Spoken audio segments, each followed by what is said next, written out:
Dan jadi aku izin off cam ya guys. Oke, kita mulai dulu nih dari stoikiometri. Sebelumnya udah ada yang baca-baca belum nih materi hari ini stoikiometri? Balas dong di komen.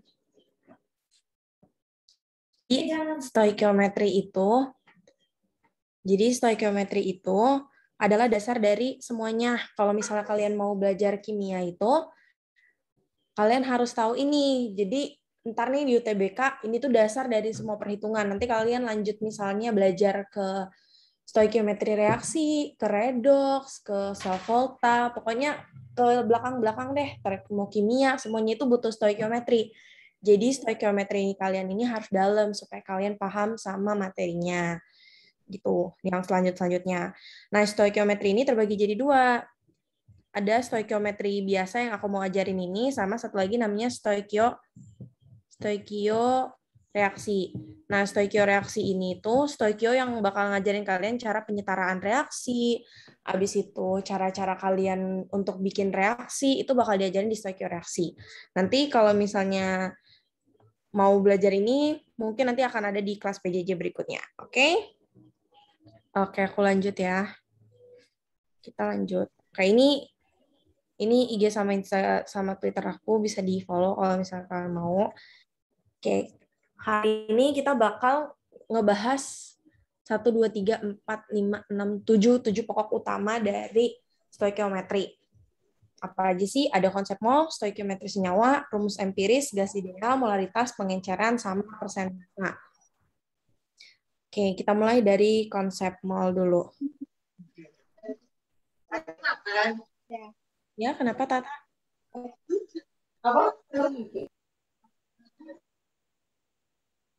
Halo? Maaf Kak, lupa mute tadi. Oh ya, oke, nggak apa-apa. Oke, oh ini sore banget kecoret. Jadi konsep mol itu adalah satuan pengukuran dalam sistem satuan internasional untuk jumlah zat. Ini ada di pertanyaan Pritas ya. Jadi mol itu tuh kalau misalnya kalian ketemu nanti pengukuran zat itu semuanya pakai jumlah mol. Jadi kalau kalian ngelihat ada 1 mol, nah itu sama dengan 1 jumlah zat yang disepakati dalam sistem internasional gitu. Itu aja sih intinya.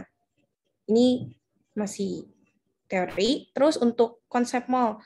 Mol sendiri itu ada 1, 2, 3, 4 rumus. Kelas Hoshum aku kurang tahu ya. Ucup. Mungkin bisa ditanyain ke PJJ-nya langsung ya. Ucup. Aku lanjut ya. Jadi mol sendiri itu aku bagi menjadi 4 rumus. Rumus yang pertama itu N sama dengan gram per mr. Oke. N ini apa? N ini aku mau kita sama-sama sepakat kalau misalnya N ini adalah lambang dari mol. Oke? GR ini adalah simbol dari gram. Kenapa sih aku tulisnya GR? Kenapa nggak M atau massa? Karena simbol dari M itu sendiri itu ada molaritas, ada nanti molalitas. Jadi aku ngeri kalian bingung. Jadi makanya aku pakai ke GR aja. Dan kalian juga mengingatkan kalau satuan yang dipakai untuk perhitungan mol itu adalah gram. Gitu. MR ini apa sih? Ini massa relatif. Massa relatif dari senyawa. Jadi kalau misalnya nih, kalian mau ngitung mol. Kalau kalian mau ngitung mol ini bisa banget pakai MR atau pakai AR. Tergantung sama purpose yang mau kalian hitung. Misalnya kalian mau ngitung mol daripada senyawa. Kalau misalnya kalian mau ngitung dari mol daripada senyawa, itu kalian pakai MR. Nah, kalau misalnya kalian mau ngitung mol daripada suatu unsur, kalian pakainya AR. Gitu. Sampai di sini ada yang mau ditanyain? Kak, mau nanya. Ya, boleh. MR itu ada rumusnya atau enggak, Kak? Enggak ada. Jadi biasanya di data itu bakal dikasih tahu MR itu penjumlahan. MR itu adalah penjumlahan dari AR yang ada. Gitu. AR itu pasti AR ini adalah massa atom relatif. Kalau pakai AR nanti gram per AR ya. Iya benar Lisa. Jadi untuk AR ini sendiri itu massa atom relatif. Nah, ini tuh biasanya diketahui di soal kecuali CHON. Ini jarang banget diketahui di soal. Kenapa? Karena pembuat soal tuh selalu merasa kalau kalian pasti udah hafal gitu. Jadi di sini aku kasih tahu ya, kalau C itu AR-nya 12, kalau H itu AR-nya 1, O itu 16, N itu 14. Ini harus dihafal. Sebenarnya jangan dihafal ya, kalian inget gitu. Karena kenapa harus dihafal gitu? Karena jarang banget diketahui di soal. Aku berapa kali ketemu soal kimia gitu, CHON ini nggak diketahui AR-nya. Jadi harus dihafal. Tapi yang lainnya itu biasa diketahui. Kalau nggak diketahui jahat banget sih. Gitu. Jadi misalnya nih aku mau ngitung CO2, MR-nya CO2, aku hapus dulu deh. Ini berantakan banget. Jadi misalnya aku mau ngitung MR dari CO2. Berapa sih MR dari CO2 gitu kan? C-nya ada 1. Berarti 12. Ditambah 2, 16. Karena O-nya ada 2. Berarti ada berapa? 12 tambah 32. Berapa tuh? 44. Betul. Jadi MR-nya 44 ya. Ada yang masih nggak ngerti sama MR?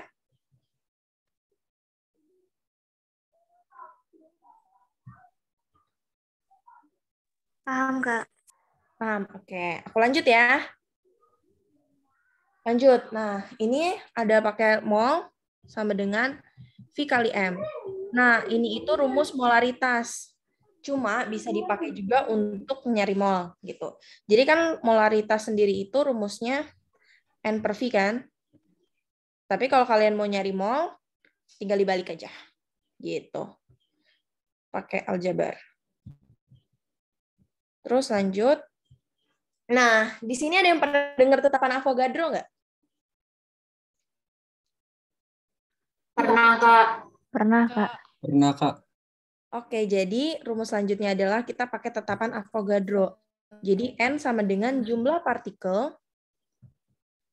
BTW tulisan aku jelek banget nggak? Enggak kok, Kak. Oke, maaf ya, ini emang agak begini. Jumlah partikel dibagi 6,02 kali 10⁻23. Nah, ini namanya tetapan Avogadro.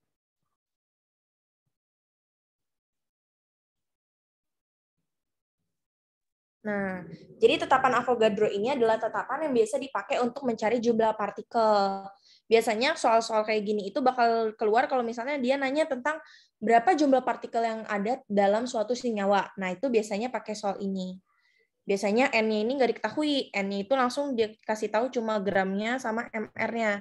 Jadi kalian cari lagi sendiri gitu. Nah, untuk tetapan Avogadro ini, kalau misalnya di UTBK itu biasanya diketahui, tapi kalau misalnya disimak itu jarang banget diketahui. Jadi lebih baik kalian hafal.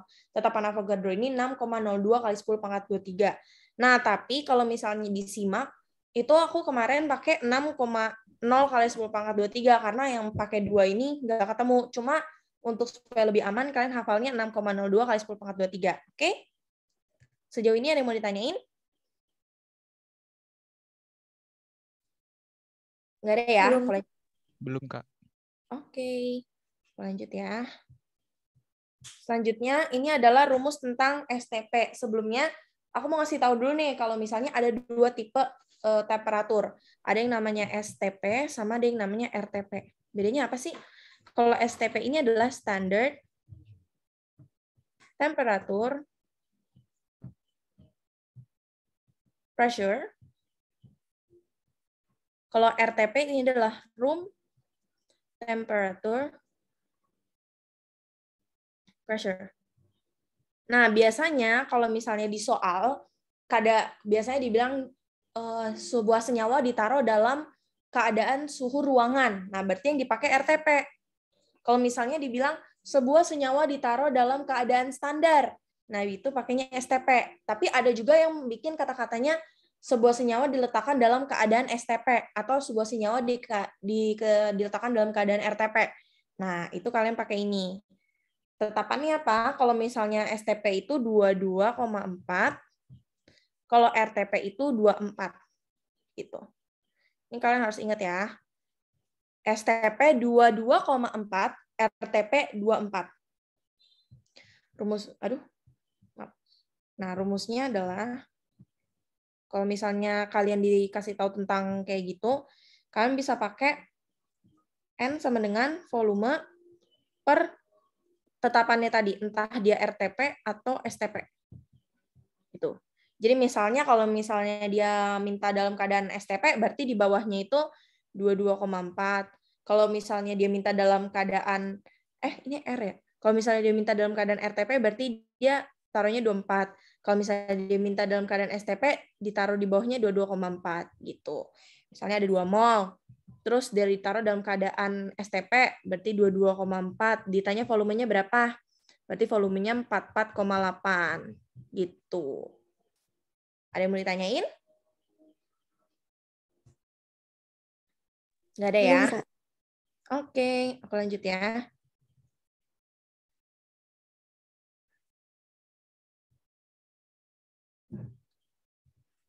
Oke, selanjutnya adalah stoikiometri senyawa. Nah, stoikiometri senyawa ini biasanya dipakai kalau misalnya senyawanya dalam bentuk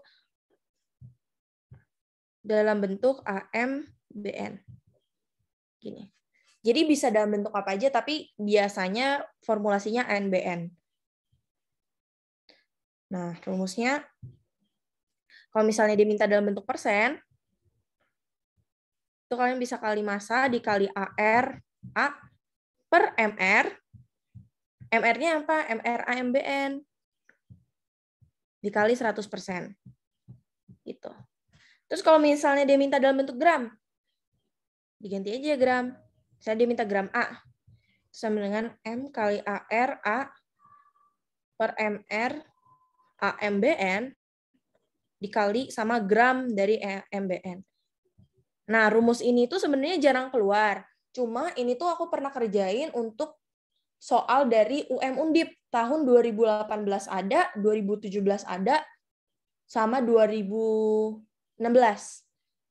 Iya kalau nggak salah itu. Pokoknya di UM Undip aku pernah kerjain ada.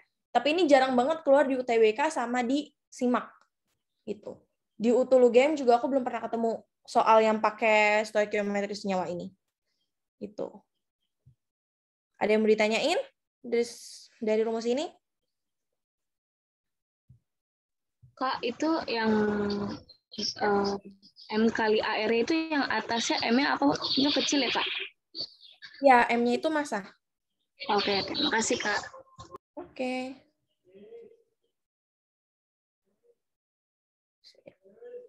Aku lanjut ya. Lanjut ke rumus empiris. Nah, ini sempat aku taruh di pretest ya. Jadi rumus empiris itu apa sih? Jadi rumus empiris adalah rumus yang paling sederhana dari suatu molekul yang menunjukkan perbandingan dari atom-atom yang terdapat di dalamnya yang menyusun rumus daripada molekul tersebut. Misalnya nih aku punya contoh. Aku punya jangan glukosa deh. Asam asetat deh. CH3COH. Nah, ini kan rumus molekul ya. Misalnya aku mau konversi ke rumus empiris. Nah, ini tuh kan terdiri atas berapa atom C? Ada 2 atom C, 4 atom H, dan 2 atom. Kita ubah ke rumus empiris. Ini kan berarti kalau yang paling sederhana ada berapa C? Ada 2. Ini kelipatan berapa sih? Oh, ternyata dia kelipatan 2. Berarti CH2O 2 kali. Nah, CH2O ini merupakan rumus empiris. Gitu. Biasanya ini dipakai untuk menyatakan perbandingan-perbandingan daripada atom yang menyusun rumus molekul tersebut. Gitu. Ada yang mau ditanyain dari rumus ini? Kak bisa kasih contoh soal lagi? Oh, oke. Sebentar. Aku hapus dulu ya. Kalian ada punya contoh senyawa nggak? Yang misalnya aku mau iniin. Coba. Misalnya kalian punya senyawa yang, aduh apa sih rumus empirisnya? Gitu. Biar kita cari bareng-bareng. Asam Ya, 2. asetat aja, Kak. Kenapa? Aduh, 24. Berapa H? Ya. C2U. Ini ya, Aduh, sebentar. Oke, kita mulai dari Nabil ya. C6, bentar. C6, H12, O6. C6, H12, O6. Glukosa ya? Oke.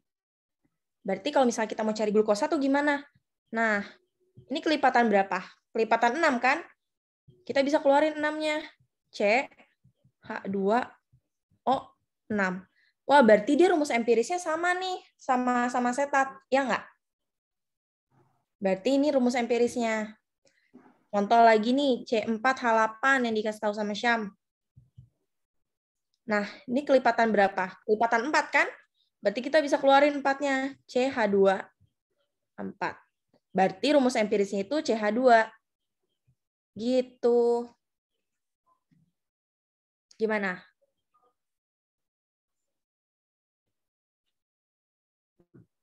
Oke, Kak. Paham, Kak. Ada yang masih mau... Oh, udah paham. Oke. Aku lanjut ya. Ini tuh seru banget tahu guys ngerjain rumus empiris tuh karena gampang. Cuma paling susah tuh kalau dia diketahuinya bukan senyawa, tapi dia ketahuinya gram gitu. Oh, itu pusing banget. Demi deh. Oke, kita lanjut ya. Oke, gas ideal. Mungkin ini udah banyak yang dengar ya dari fisika. Tapi kalau misalnya di kimia itu biasa kita pakai untuk kalau misalnya dia nyari perbandingan gitu. Kayak misalnya diketahui di soal, wah, dalam keadaan tekanan yang sama. Nah, berarti kan P-nya sama nih. Kita bisa iniin kan, P-nya itu sama dengan, berarti P sama dengan nRT per V gitu. Ini P1.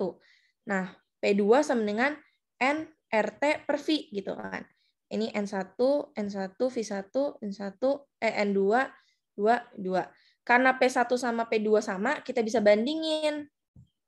Jadi N1 RT1 per V1 sama dengan N2 RT2 per V2. R-nya kan sama, bisa kita coret. Lanjut, berarti maaf. Salah.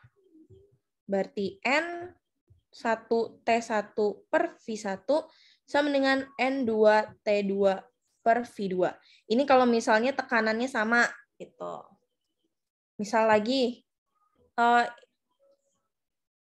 iya, suhunya itu dalam keadaan Kelvin ya, karena kita mengacu pada standar internasional. Gitu. Ini bisa di SS dulu ya, soalnya aku mau hapus. Udah di SS ya, aku hapus. Misal dia kasih tahu dalam keadaan suhu yang sama. Kak, itu udah mulai dari tadi ya? Iya, udah mulai dari tadi. Nggak dari tadi banget sih, dari 19.00. Terus lanjut lagi. Misalnya nih diketahui di soal dalam keadaan volumenya yang sama, gitu kan? Berarti kita bikin V sama dengan nRT per P. Ini V1, N1, T1, P1. V2 sama dengan N2 RT2 per P2. Nah, karena V1 sama V2 sama, kita bisa bandingin. Kayak tadi. N1 RT1 per P1 sama dengan N2 RT2 per P2. R-nya ini kan sama, karena R ini merupakan konstanta. Jadi, kita dapat hasil N1T1 per P1 sama dengan N2T2 per P2. Gitu. Sampai sini mau ditanyain? Sebenarnya ini benar-benar konsep aljabar aja sih, pindah-pindahan. Yang penting kalian tahu rumus awalnya, rumus dari gas ideal tersebut. Gas ideal itu PV nRT. Ada yang mau ditanyain? Lanjut, Kak. Lanjut ya. Oke. Asik, kita udah sampai molaritas sama molalitas nih, guys. Udah mau selesai. Bentar. Aku minum dulu ya. Oke. Jadi molaritas adalah satuan konsentrasi dalam kimia. Kalau misalnya kalian suka ngelihat, kalian pernah nggak sih percobaan di laboratorium baru? Nanti ada lasolnya kan ya, Kak? Ada kok. Jadi misalnya nih, dalam suatu molaritas gitu, dalam suatu molaritas, maaf. Misalnya kalian datang ke suatu lab, terus dalam lab itu suka dikasih keterangan satu molaritas, gitu nggak sih? 1M, 1,5 M, atau 0,2 M. Nah, itu tuh dihitungnya dari M, sebentar. Nah, itu tuh dihitungnya dari M sama dengan N per V, yang tadi aku ngomong, gitu. Jadi molaritas ini bisa berubah pakai dua faktor. Entah molnya yang berubah, dalam artian bisa nanti kalau misalnya masanya bertambah juga bisa berubah. Habis itu sama pakai volume. Jadi kalau misalnya gas lagi. Kalau misalnya senyawa tersebut dicampur dengan senyawa lain dan bertambah volumenya, molaritasnya pun akan berubah. Begitu. Molalitas ini adalah 1 molal sama dengan 1 mol dalam 1000 gram pelarut gitu. Ini sebenarnya sama aja kayak molaritas, cuma bedanya kalau molalitas ini kita pakai pelarut. Nah, biasanya ini itu akan dipakai banget di koligatif gitu. Nah, rumusnya daripada molalitas itu M itu molalitas ya. Kalau M besar itu molaritas, kalau M kecil itu molalitas. Pakai L jadi cadel gitu, molalitas. Sama dengan mol per kilogram pelarut. Jangan sampai salah ya, karena kalau molalitas itu dia pakai kilogram, karena dia pas 1000 pelarut. Gitu. Terus terakhir pengenceran. Nah, sebenarnya pengenceran tuh gini. Jadi kalau pengenceran itu N1 selalu sama dengan N2. Gini. Jadi molnya itu nggak berubah. Tapi volumenya yang berubah, yang mengakibatkan molarnya berubah. Gitu. Jadi kalau misalnya terjadi pengenceran, karena N1 sama dengan N2, molnya nggak berubah, maka M1 sama dengan F2, M2. Gitu. Ada yang mau ditanyain sejauh ini? Ingat ya, kalau pengenceran itu dia hanya penurunan volume sama penurunan konsentrasi suatu larutan. Jadi molnya itu nggak berubah. Gitu. Jumlah zat yang ada dalam senyawa tersebut tidak berubah. Gitu. Ada yang mau ditanyain? Kak, buat volume di molaritas itu pakai volume larutan kan ya? Iya, betul. Betul banget. Oke, terima kasih, Kak. Siap. Ada lagi? Oke, kalau nggak ada, aku lanjut ya.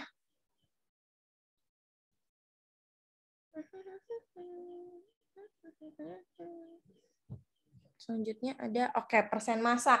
Di sini udah ada yang pernah dengar tentang persen massa belum? Jadi, udah.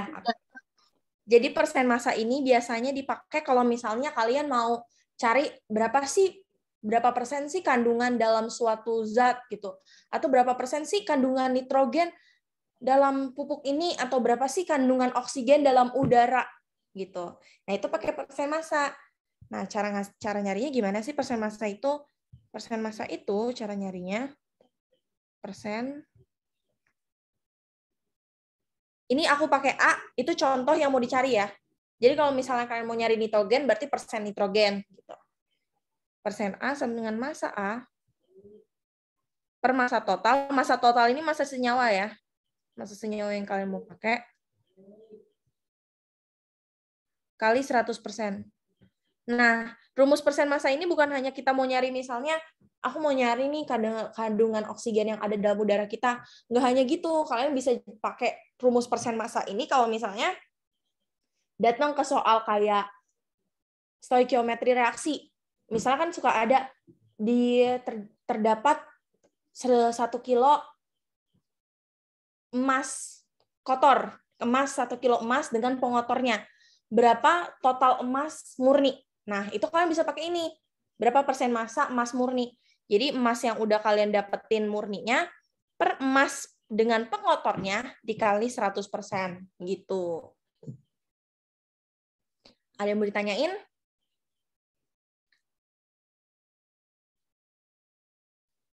Belum, Kak. Enggak.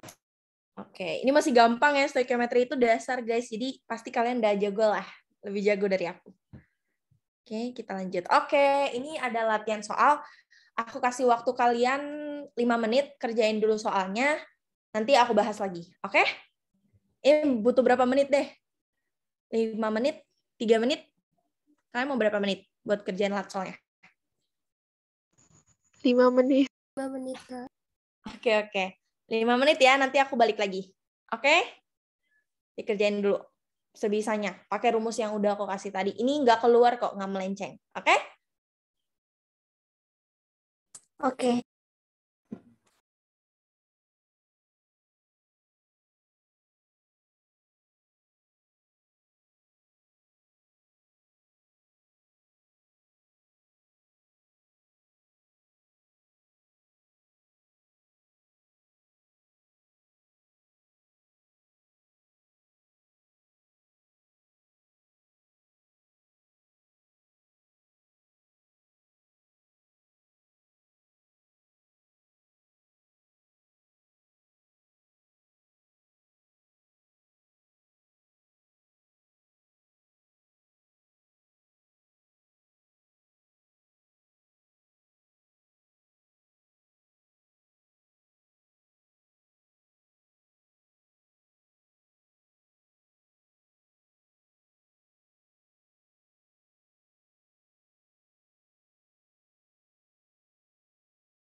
Oke, udah semua? Ini aku lihat Yusril udah nih. Yang lain gimana? Apakah sudah? Udah, Kak. Oke, yang satu jawabannya apa? Ada 2 Kak jawabannya. 2 dan 4 ya? Iya. Ya, 2 dan 4. Iya, Kak. Oke, 2 dan 4 jawabannya C ya. Berarti perlu dijelasin lagi nggak nih yang nomor 1?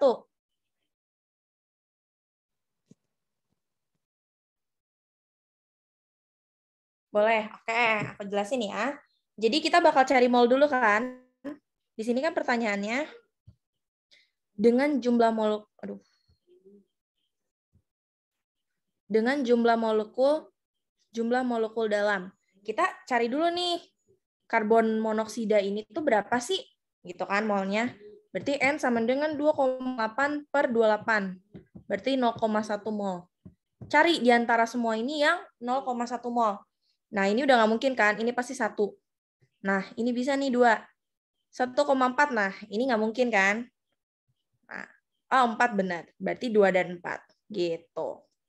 Lanjut ke nomor 2. Udah ada yang Eh. menjawab jawabannya? Kak. Asik. Ada jawaban lain?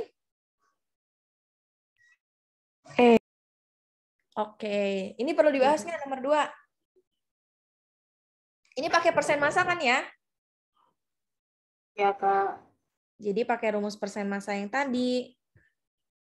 Persen nitrogen sama dengan AR dari N. Kenapa pakai AR? Karena dia tuh kan nggak ada gramnya. Jadi kita bisa pakai AR sebagai gram atau sebagai massa dari senyawa ini gitu.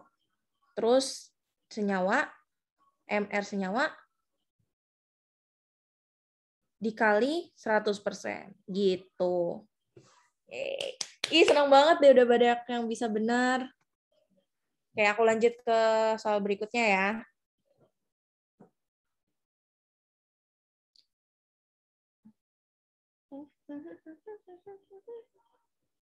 Itu berarti nyoba satu-satu ya pilihannya, Kak. Iya, kenapa ini harus nyoba satu-satu? Karena senyawanya beda gitu. Jadi harus dicoba satu-satu. Emang makan waktu banget. Jadi kalau kalian nemu soal kayak gini nih, yang kayak nomor 2 ini di UTBK kah, atau di SIMAK, atau di ujian mandiri lainnya, skip dulu. Ini makan waktu banget. Mending kalian ngerjain soal-soal stoikiometri reaksi gitu, daripada ngerjain soal ini. Oke? Ini lama banget, kalian mesti ngitung MR-nya satu-satu. Gila. Ini lama banget. Oke? Jadi mending di skip dulu aja. Ini harusnya lembar ini. Oke. Ini ada latihan soal lagi. Berapa waktunya? Mau 5 menit lagi atau aku kurangin? 4 menit ya. Kan udah pada jago-jago nih. Oke, 4 menit ya.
Gimana? Udah pada dapat belum jawabannya?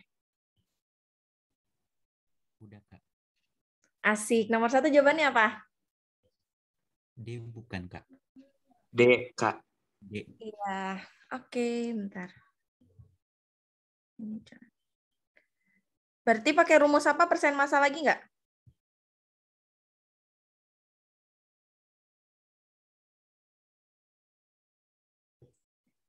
Iya, betul. Jadi ini pakai rumus persen massa lagi ya. Ini persen dari ini H2O. Nah, di sini kan kalian lihat kan dia minta persentase air. Nah, di sini berarti persen H2O sama dengan ini 10 dikali AR-nya. AR dari H2O berapa? 18 per ini MR senyawanya baru dikali 100%. Gitu. Gini ya guys caranya. Oke, kita lanjut. Kalau yang 2 apa jawabannya? D lagi bukan, Kak? Betul, D lagi jawabannya. Yang jawab tadi siapa?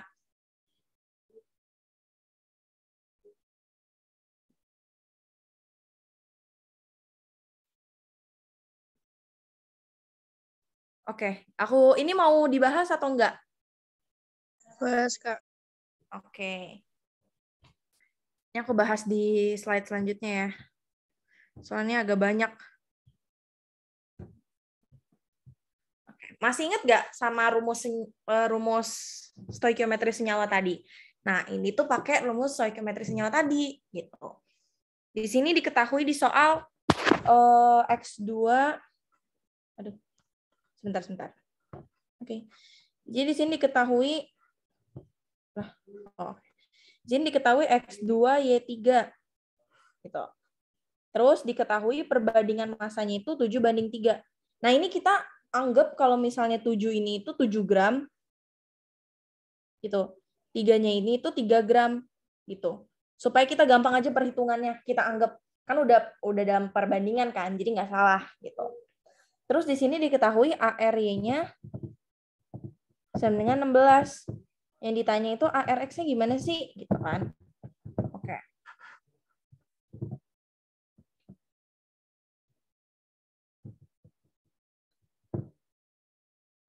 Sip. Jadi, di sini kita sepakat dulu kalau misalnya tadi GRX-nya aku anggap dia 7, GRY-nya aku anggap jadi 3. Y-nya aku anggap jadi 3. Kita cari GRX sama dengan jumlah dari X dikali AR per MR dari X2Y3 dikali gram X2Y3. Gitu. Gram dari X tadi berapa? 7 kan? Jumlah partikel X berapa? 2.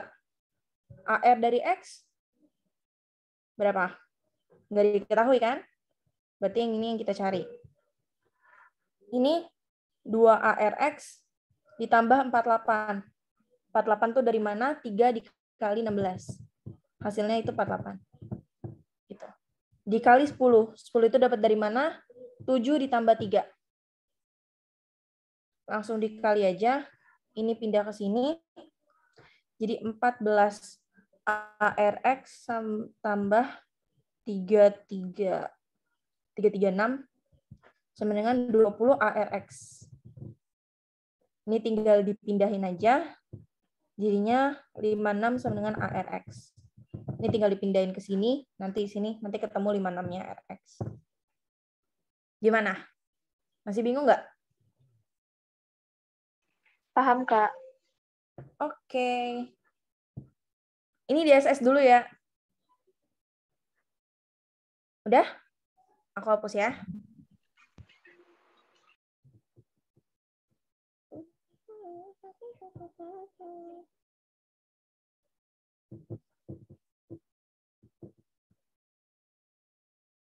Kak, aku mau SS soalnya. Oh, boleh.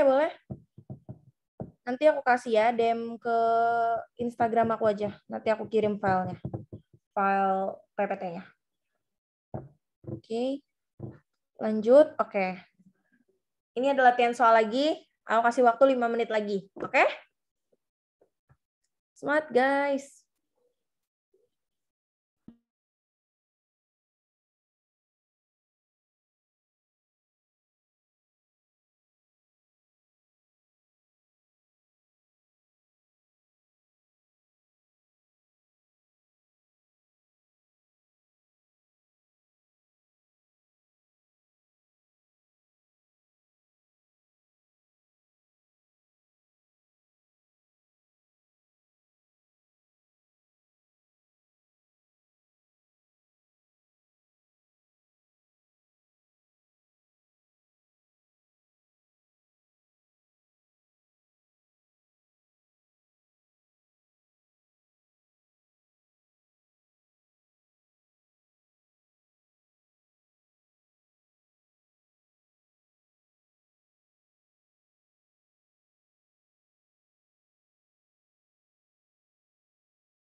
Gimana? Udah pada ketemu belum jawabannya?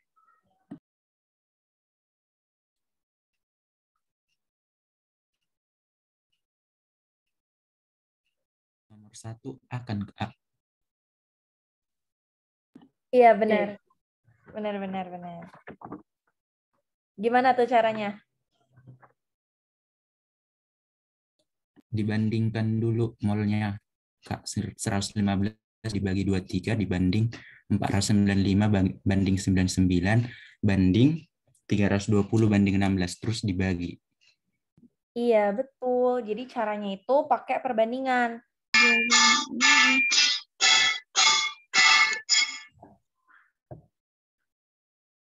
Jadi di sini kita bandingin nih. Aduh, pennya.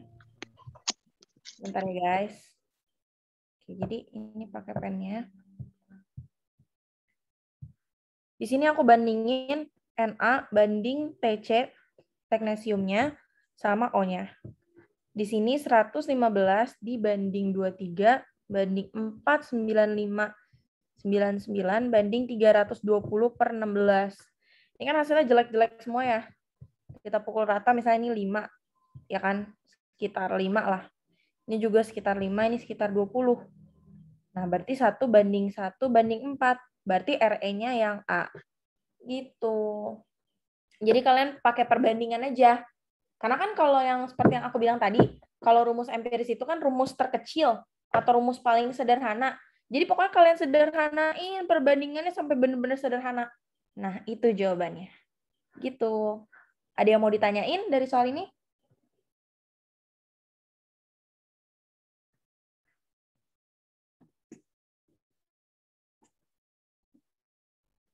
Nggak ada ya? Nggak ada, Kak. Oke, ini paham ya. Jadi kalau misalnya kalian nanti ketemu soal RE gini, itu pokoknya kalian bandingin dulu atom-atom yang terdapat di dalamnya, baru kalian bandingin dengan cara rumus mol. Jadi gram per mr, gram per ml, gram per mr. Bikin sederhana mungkin. Kak, ulang dong cara sederhananya. Oke.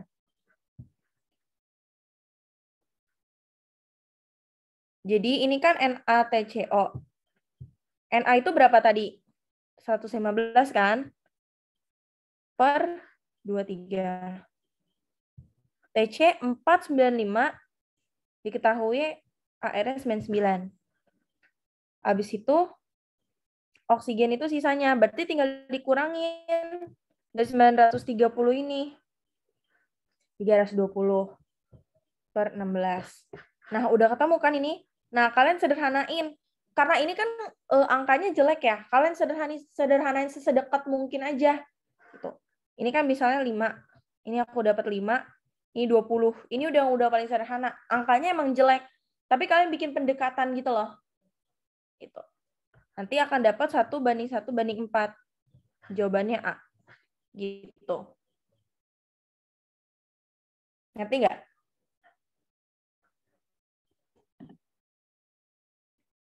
Ngerti, Kak. Oke, aku lanjut ya. Oke, ini soal yang ini udah dapat belum jawabannya? Yang E, Kak. Benar, gimana caranya? Pakai itu rumus yang 10 kali persen terus kali massa jenis per per mr. Iya, benar. Jadi, bentar. M sama dengan 10 kali persen kali P per mr. Nah, sebenarnya ini kan dari turunan rumus ya. Coba deh aku mau nyoba turunin. Jadi, tadi diketahui ininya berapa ya? 51, gram per ml ya. Terus ini kan berarti kalau ini ketemu mr, jadinya n kan. Kita taruh n-nya di atas, ini dicoret. Terus di sini ada 10%, itu seper 100. ya, seper 100 dikali ml. Nah, ini tuh penurunan. Jadi kalau misalnya kalian lihat, ini kan jadinya per V. Gitu. Jadi ini tuh rumus ini tuh sebenarnya penurunan dari rumus ini. Gitu. Itu guys. Nah. Tapi kalau misalnya kalian mau ngafalin rumus yang ini bisa aja. Cuma kalau misalnya lebih efisien, kalau misalnya kalian ingat aja kalau rumus awalnya itu emang cuma M N per V. Nah, rumus yang tadi itu penurunan. Cuma kalau misalnya kalian mau pakai ini juga nggak apa-apa. Gitu. 10 kali persen kali P per mr. Jawabannya yang E. Ada yang mau ditanyain dari sini?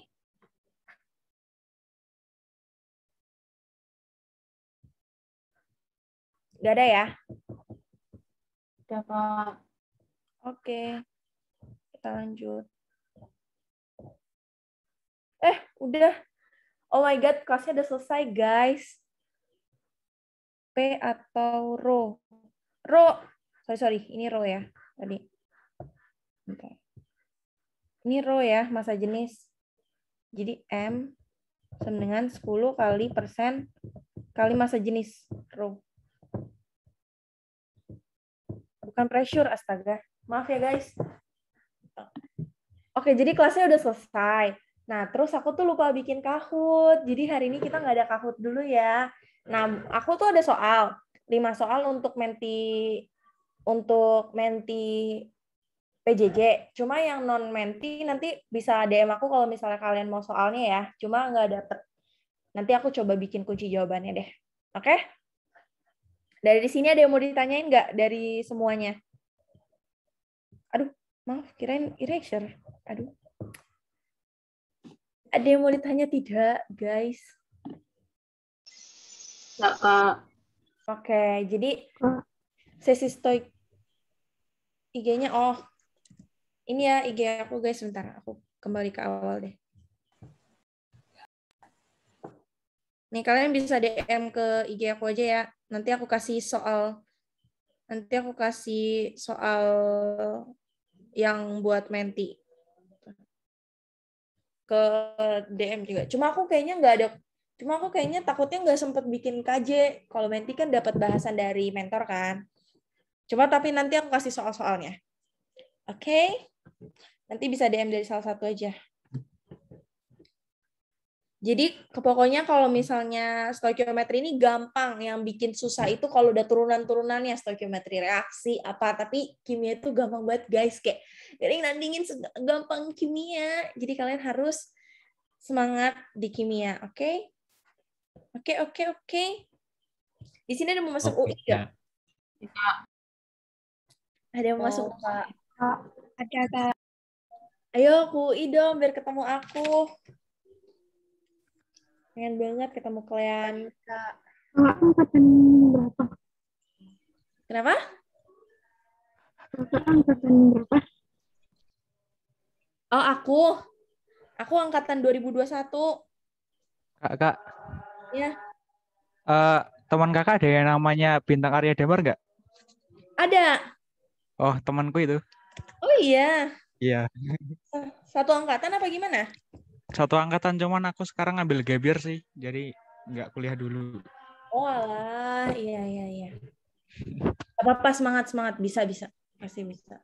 Spill cerita di UI. Di UI gitu-gitu doang guys, karena online aku tidak merasakan rasa-rasa yang asik ya. Cuma belajar, tugas. Tiba-tiba ada tugas gitu, post test deh, gitu-gitu doang. Tapi vibes-nya tuh asik banget sih di UI, karena UI tuh fasilitasnya banyak. Jadi kayak ya gitu deh, bener-bener kayak difasilitasin banget gitu loh. Ya kita mau broadcasting ada ekskul radio, kita mau MUN ada WMUN Club, ada ISEC, pakai semua deh. Bakal ada open member nggak? Open member apa tuh? Oke, jadi kelasnya sampai Kak masuk UI jalur apa? Aku lewat jalur SIMAK, karena waktu SBMPTN tuh aku pilihnya FKUI. Nggak masuk. Di SIMAK juga aku taruh FKUI di pilihan pertama. Kimia di pilihan kedua. Masuknya ke pilihan kedua. Tips buat SIMAK dong, Kak. Apa ya SIMAK tipsnya? Oh, ini fokus. Bagi waktu untuk belajar UTBK gimana, Kak? Aku nggak tahu ya, dulu tuh aku nggak belajarnya ambis yang toksik gitu loh, guys. Kayak siang malam belajar terus, itu nggak bagus, sumpah. Jadi kayak kalian harus punya bagi waktu untuk me time juga, supaya nggak stres, nggak burn out, gitu. Akhirnya jadi burn out kalau belajar terlalu sering juga, gitu. Kak pas ngejawab SIMAK, ngejawab semua atau jawab yang kakak tahu aja? Untuk SIMAK itu kalau matdas, aku jawab setahu aku aja. Kalau waktu matematika peminatan, aku ada 2 soal ngasal. Tapi selebihnya aku jawab setahu aku semua. Kak, ada jadwal belajar nggak? Mau dong, Kak, kalau ada. Aku nggak pernah bikin jadwal belajar, aku bikinnya weekly planner gitu. Kak, materi nanti diupload di G-Drive nggak, Kak? Tadi sinyalnya bermasalah. Iya, nanti aku upload di G-Drive, atau kamu bisa DM aku, nanti aku kasih PPT-nya, oke? Kak, belajar buat SIMAK setelah SBMPTN apa dari awal kelas 12? Dari setelah SBMPTN. Aku inget banget, aku tuh belajar SIMAK kan sebenarnya dari SBMPTN tuh udah belajar terus ya. Tapi semenjak ketolak UTBK tuh aku stres. Aku 4 hari belajar untuk 3 hari belajar untuk SIMAK, 3 hari 3 harinya nangis terus karena stres. Soalnya aku tuh kan sebenarnya udah masuk Undip ya. Aku masuk hukum Undip. Cuma aku nggak tertarik hukum gitu. Jadi kayak aduh gimana gitu kan. Akhirnya aku nggak ambil. Pas pengumuman UTBK aku nggak masuk pula. Jadi kayak aduh aku kuliah di mana nanti. Itu 3 hari kan, dari Senin, Selasa, Rabu, Kamis. Senin tuh kan aku nggak belajar tuh, aku bener-bener nangis doang. Selasa baru belajar, gila. Oh, nangis gitu. Kak, waktu itu ada cadangan swasta nggak? Kalau ada di mana? Nggak ada. Cuma kata mamaku, kalau misalnya aku nggak masuk negeri, kayaknya aku masuk BINUS gitu. Kak, hukum Undip berarti tesnya sosum ya? Aku lewat IUP. Jadi nggak ada, dia adanya tes skolastika, TPS gitu, tapi pakai bahasa Inggris. Itu bener-bener rumit banget, kayak soal psikotes gitu. Terus sama ada soal TOEFL gitu sih. Dia setara sama IUP UGM gitu, rekomendasi channel. Bcourse itu bagus. Aku biasa nonton di course. Itu sih guys. Ini yang udah mau live aja ya guys. Jangan terbebani, aku lagi chit-chat aja gitu. Oke? Jadi kalau udah mau live aja. Ikut IUP-nya gimana caranya, Kak? Oh, jadi kalian pokoknya kalau IUP itu kan ada IUP Undip, IUP UNER, IUP UGM, IUP IPB. Itu pokoknya update terus di websitenya. Update terus. Karena IUP itu jalur golden banget. Kenapa? Karena dia tuh, ya kalian nggak harus belajar dari Saintek atau Sosumnya, tapi kalian perkuat di TPS gitu. Dan kalian bisa, bagi kalian yang jago bahasa Inggris tuh kalian bisa masuk lewat situ. Kalau tahun ini nyoba UTUL nggak, Kak? Nyoba, cuma nggak masuk, karena aku cuma taruh FK doang, satu, nggak pilih yang lain lagi. Aku kayak udah ditendang dari semua FK gitu tahu, FK UI, FK UNER, FK UGM, 3 tuh nolak aku. Aku mau nyoba FK lain tapi mahal, say. Kayak paling terjangkau cuma UNER, UGM, sama UI.